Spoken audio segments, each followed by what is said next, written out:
Siz anaqaga kameraga olyapsizmi? Albatta. Konsertni. Javoblar yozilmagan, hozir o'tib. Hamma o'zini fikrini bildiradi. Biz faqat savol beramiz. Ha, ko'rganman sizlarni. Qayerda ko'rdingiz bizga? Televizorda bum ko'radilar. Ha, yo'q. O'zingizni qisqacha tanishtirib ketsangiz. Meni ismim Mejitova Marami. O'zbekistonda tug'ilib katta bo'lganman. Ismim Abduravidov Temurbek, Toshkent farmatsevtika institutida hozir 4-bosqich talabasiman. Meni ismim Feruza. Aha. Ismim Asadbek Murodilov, Toshkent davlat iqtisodiyot universitetida 2-kurs talabasiman. Ismim Muhammad Sodiq, Namangandaman. Ismim Bahora, yoshim 20 da. Talabaman. Bekmurzayeva Umida, jahon tillarida 2-bosqich magistratura talabasi. Я Шахров, мне 18 лет, недавно приехал в Ташкент, я тут впервые и учусь в университете. Aha. Как бы сейчас вышел прогуляться по городу, как бы мне очень тут нравится. O'zi qayerdansiz? Я с Хорезма. Xorazm. Xorazmdaman. Kitob inson tafakkuri va qalbning ko'zgusi. Assalomu alaykum. Biz bugun kitobxonlik mavzusida odamlardan fikrlarini so'raymiz. Xo'sh, ular o'zi aslida kitob o'qiydimi yoki yo'q? Sizga kitoblar o'qish yoqadimi? Yoqardi. Yoqardi. Nima uchun? Chunki hozir kitob o'qishga vaqtim yo'q. Ko'proq psixologik, shaxsiy rivojlanish bo'yicha, ya'ni o'qib o'zimga hayotimda qo'llay oladigan kitoblarni o'qishni yoqtiraman. Fantasy janridagi kitoblarni yaxshi ko'raman va o'zim o'qiyman.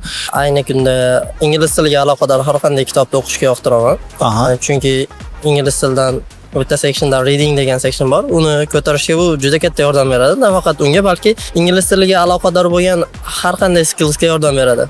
Menga ko'proq badiiy kitoblar yoqadi. Har bitta kitobda hayotga kerakli bo'ladigan saboqni olasiz. Dunyoqarashingiz kengayib boradi, fikrlashingiz. Odatda o'zim o'zbek tili adabiyoti o'qiyman. В основном придерживаюсь читать жанры антиутопии, такие как, например, 1984 год Джордж Оруэлл, или как бы один из самых последних, который я прочитал, это «Война с саламандрами». Ko'proq hozir klassik kitoblar o'qiyman. Sen bir olam, men bir olam degan kitob o'qiganman. Aha. Sirli yulduz kitoblarini, O'tkir Hoshimov Sirli yulduz kitoblarini. O'sha kitoblardan nimalar olgansiz o'zingiz uchun? Hammani o'ziga yarasha olami bo'lishi uchun. Siz o'sha o'zingizni olamingizni topdingizmi? O'zim olam topdim. Bir yildan beri o'zim olamimda yashayman.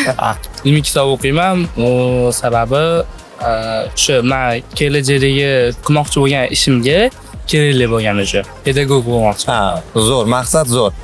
Oxirgi marta qaysi kitobni o'qidingiz? Amir Temur to'g'risida. Angliyalik o'qituvchi Amir Temur to'g'risida kitob yozgan edi. Men safarim bor edi-da, tayyorgarlik ko'rganman-da o'sha safarga. O'qiganman shu kitobni, hammaga tavsiya qilaman. Men bilmayman o'zbek tilida bormi yo'qmi, lekin rus tilida bor. Juda zo'r kitob. Afsus, uni angliyalik ayol o'qituvchi bo'lib turib, o'sha Amir Temurga qiziqish uyg'onib, unda borib anaqalarni arxivlarni titkilab, yonib titkilab shu kitobni yozgan. Pul psixologiyasida sizni aynan o'sha pulni qanaqa ko'p topishingiz yoki pulni nimalarga sarflashingiz kerakligi o'qitilmaydi. Pulni hayotingizda o'rnini his qilishda psixologiyani o'rnini u kitob ochib bergan. Abdulla Qodiriyni o'tgan kunlar asari bo'lgan. Men o'zim tarixga qiziqqan odam bo'lganman, shuning uchun o'qigan paytim mental o'zimga удовольствие olganman. Robin Sharma, Who Will Cry When You Die. Amir Temur kitobini o'qiganimdan keyin menda qanaqadir bir jasorat, bir qanaqadir bir kuch keldi-da, kuch. O'sha narsani o'zimda his qildim-da. Shunaqa men Amir Temur siymosini ko'z oldimda gavdalantirdim. Bilmayman, mana shu oldin ham Amir Temur kitobini o'qiganman, lekin shu tub zaminini tushunib yetmagan ekanman. Kecha va kunduz o'zbek adabiyotini shonli o'tmish haqida audio shaklida qayta o'qidim, Kichkina shahzoda. Сейчас на днях читаю «Мастер и Маргарита». Qozoq oxirgi o'qiganim u Гордость и предубеждение bo'ldi. Jane Austenning kitobi. К себе нежно. Endi o'qiyapman. Hurmatda, hali endi yaqinda tugataman. Nima haqida yozilgan ekan? O'ziga hurmat qilishi, o'zini o'zi asrab avaylashi, odamlarning fikriga qarab emas, o'zini fikriga qarab yashashni o'rganadi. Siz ko'proq kitoblarni qayerlarda o'qiysiz? Odatda uyimda o'qiyman. Shu uyda o'qiyman, ko'proq tinchlikda. Я предпочитаю сидеть в комнате, прям когда все тихо, никого нет, чтобы никто не мешал. Один наедине с мыслями читать книги и разобраться, и разговаривать сам с собой, обсуждая тему, почему так случилось, почему такой-то автор ответил на это так, наедине, один, без какого-либо посторонних шумов и звуков. Siz ko'proq kitoblarni qayerlarda o'qishni yoqtirasiz? Kutubxonada yoki tabiatda? Uyimda, o'zimni xonamda, nimadir choy qo'yib olib, shunaqa atmosfera sezasizku. Limon choy qo'yib olib, ha? Aha. Svechkalar yoqadi. Ko'proq tabiat qo'ynida. Tabiat qo'ynida chunki fikrimni bitta joyga jamlayman-da. Uyda uncha bitta joyga jamlay olmayman fikrimni. Endi kitob o'qisangiz qizim deb qoladi, moyis. Ha, aynan mana shu uyda kitob o'qiyotgan payt chaqirib qolishadi. Kechib yurishib qolishadi. Keyin voy deyman. Keyin chalg'ib qolaman-da, miyamga kirmaydi nima o'qiganim. Masalan, derazani oldiga borib, quyosh chiqishini ko'rib, shu momentda o'qilgan narsa odamning miyasi sof bo'ladi-da, pok bo'ladi. O'sha payt o'qisa miyaga kiradi deb o'ylayman. Kutubxonada ham o'qiganman, lekin menga uyda o'zim hech kim yo'q payti bir o'zim o'tirib shu o'qish qulay. Kitob o'qish va internetda vaqt o'tkazish o'rtasida qanday farq bor? Hozir odamlar internet orqali kitob o'qiyapti. Odamlarga yengillik yaratilganda, to'g'ri? Ha, lekin bu quloqqa ta'siri bormi? Kitob o'qisangiz baribir ham o'zizga ma'naviy oziq olasiz. Hayotingizda qo'llaydigan qanaqadir tajriba, qanaqadir yangi informatsiya olasiz. Internetda deylik qanaqa Instagramda reels ko'rishdan ko'ra kitob o'qish menimcha foydaliroq deb o'ylayman. Internet hozirgi zamonda eng katta globallashuv misol uchun instrument hisoblanadi. Ichidagi ma'lumot to'g'ri yo noto'g'ri hech kim kafolat bera olmaydi. Va to'g'ri ma'lumotni misol uchun biz sifat kitoblardan olishimiz mumkin. Inida ko'rganini qiladi. Siz uyingizga borib, telefon o'ynamaysizda, kitob o'qing, farzandingiz sizdan ko'radi, otam kitob o'qiyapti, men ham kitob o'qishim kerak degan narsa uyg'onadi. Buni asosiy sababchisi shu uydagi ijtimoiy holat, o'zini holati. Eng yaxshi usuli shu, odam oldin o'zini o'zgartirish kerak, jamiyatni o'zgartirish uchun. Katta farq bor. Ayniqsa hozir internet rivojlangan davrda kitobga bo'lgan talab tushib ketyapti. To'g'ri, hamma hozir elektron kitoblarni o'qiydi, lekin bu baribir ham nashrdagi kitoblarga yeta olmaydi. Сложно переубедить кого-то просто, чтобы он стал читать книги вместо того, чтобы листать рельсы. Он сам должен это понять. Kitob o'qish u sizdan uncha energiyangizni olib tashlamaydi. То есть undan keyin shunaqa boshingiz og'rimaydi yoki uxlash ham yaxshiroq bo'ladi. Например, telefonda o'tirsangiz, 2 soat keyin uxlash qiyinroq bo'ladi-ku. Lekin kitob o'qiyotganingizda u shunaqa energiyangizni olmaydi, ko'zingizni Zarari yo'q. zarari yo'q kitobda. Kitobda o'tirgan odam menimcha ko'proq so'z boyligi ko'p bo'ladi va fikrlashi ham keng bo'ladi. Internetda o'tirgan odam faqat shu voy odamlar bunaqa bo'lar ekan va odamlar shunaqa miyaga o'rnashib qoladi deb o'ylayman. Internetda kamroq o'tirishni tavsiya berardim qolganlarga ham, chunki o'zim bu narsani endi tushunib yetdim. O'zim ham ko'p o'tirardim-da internetda. Kitob o'qiganimdan keyin so'z boyligim, o'sha o'ylashlarim, fikrlarim ancha o'zgargan. Internetdan qanday qilib uzoqlashdingiz? Internetdan oyim yordam berdilar. Nima qilib yordam berdi? Oyim birinchidan telefonimni olib qo'yganlar. Ko'proq kitob o'qigan, dars qilgan, shu foyda beradi senga. U internetdan foyda yo'q deb rosa ko'p gapirardilar. Bitta kitob olib bergandilar. Nomi nima? O'sha Sen bir olam, men bir olam. O'sha birinchi kitobimda, o'shani o'qiganman. O'shandan keyin o'sha kitobga bo'lgan qiziqishim yana ham ortib, ko'p kitoblar o'qiganman. Sun'iy intellektni ko'pchilik aytadi, masalan, u zararli deydi. Odamlarni ishini olib qo'yapti deyishadi. Buni yaxshi yo'lda ishlatsam, masalan, men o'zim aytib topshirolmayman, bu menga kerak bor. Ma'lumotlarni izlashim, ChatGPT bilan muloqot qilishim. Masalan, ChatGPT bilan ingliz tilida muloqot qilsangiz, o'zingiz speakingingiz oshadi. Bu sizga ancha foydali bo'ladi. Internet bu yengil dopamin. O'zi internetga o'rganib qolgan, umuman kitobga o'zi erinadi, odamlar o'qish ham yoqmaydi. Hozircha o'zim ham shunaqa. Qaysi kitob sizni hayotingizni o'zgartirgan? Conan Doyle.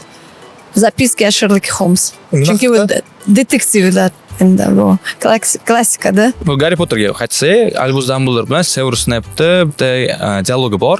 Shu Severus Albus Dumbledore o'ldirishdan oldin haliyammi deydi. Haliyam shunga vafodormisan deydi. Always, har doim degan. Har doim, har vaqt shu unga vafodor bo'lganman deydi. Shu menga ko'proq misol uchun vafodorlik o'rgatgan. Bizni televizorimiz buzilib qoldi, ya'ni shunda onamning kitoblarini birinchi qo'limga oltin zanglamasdan olib o'qidim-da. Shu kitobdan keyin mehrim tushdi. Kitob o'qishga. Kitob o'qishga mehrim tushdi. Shunaqa vaqtlar bo'lardi, hattoki tong otib qolgandan ham bilmay qolardim-da kitob o'qib. Amina Shulmukovning Dorasidagi odam kitobi. Unda hayotni qadriga yetish, shu narsa juda ham ko'p singdirilgan bu asarda. Меня заставило передумать себя, свои мысли, свои мировоззрения, поступки героя Печорина. Я точно не помню, из какого произведения, потом сейчас могу поменять название произведения, но поступки Печорина меня реально заставили передумать себя. Ruschada aytaylik. Aytoladi, aytoladi. Bu Veliki Gatsby degan kitob. Bu yerda personaj o'zini eski hayoti bilan yashaydi, o'shan bilan o'zini hozirgi hayotini juda yomon ko'radi. O'shan bilan, to есть eski hayoti bilan yashayveradi, o'shani o'ylayveradi, unda nima qilganman, bunaqa qilganman, hozir o'shani men change qilishim kerak hozirgi hayotimni deb. U hayotimni deb hozirgi hayotini juda yomon ko'rgan. O'shanda o'shani oldim shu kitobdan. Shular qilish kerak emas degan. O'tgan kunlar ta'sir o'tkazgan deb o'ylayman, chunki buni kitobda o'zini ham, kinoni ham ko'rganda odamda bir fikrlash shu uysadida boshqacha hayotga boshqacha qarash boshlanadi. Odamlarni yana kitobga qaytarish uchun nimalar qilish kerak deb o'ylaysiz?